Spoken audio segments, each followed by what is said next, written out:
Welcome back. Remember when President Trump said the Sutherland Springs shooting was a case of mental illness and no gun control laws would have stopped the shooter? Democrats scoffed at Trump's statements. Well, Trump was right. I'm Liz Wheeler, and this is my final point. Okay, now we've learned deranged lunatic murderer Devin Kelley not only assaulted his wife, not only broke the skull of his baby stepson, not only sent threatening text messages to his mother-in-law, not only kicked a dog across a trailer park, not only tried to date underage girls, including a 13-year-old child whom he tried to bribe into being his topless maid, not only tried to stockpile guns on a military base, Devin Kelley escaped a mental institution in 2012.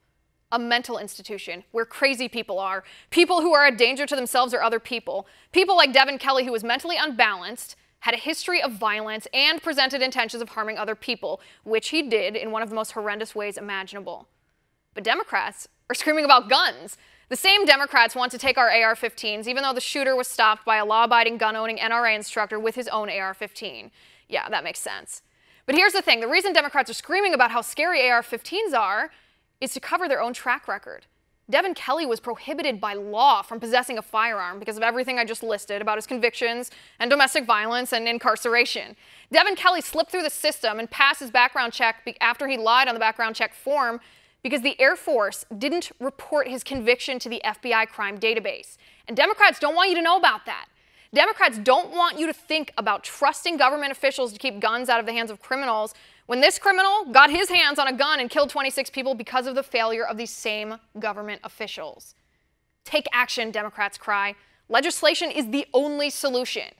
Is that so? Well, Democrats also don't want you to know they filibustered a bill in 2013 that would have made it mandatory under federal law for federal agencies, including the military, to report these convictions to the FBI. Democrats filibustered that bill, the only piece of legislation that could have prevented this deranged maniac from obtaining a firearm.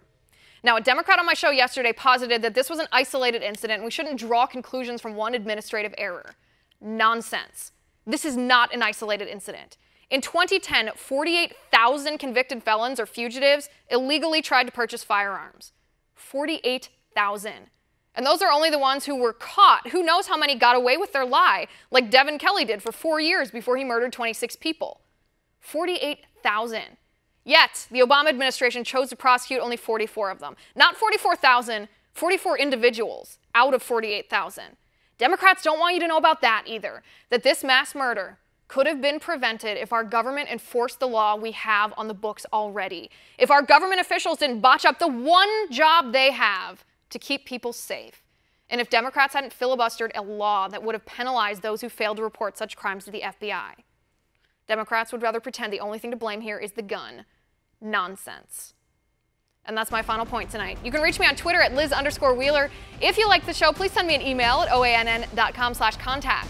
In the meantime, catch us here tomorrow at 9 p.m. Eastern. And until then, have a good night.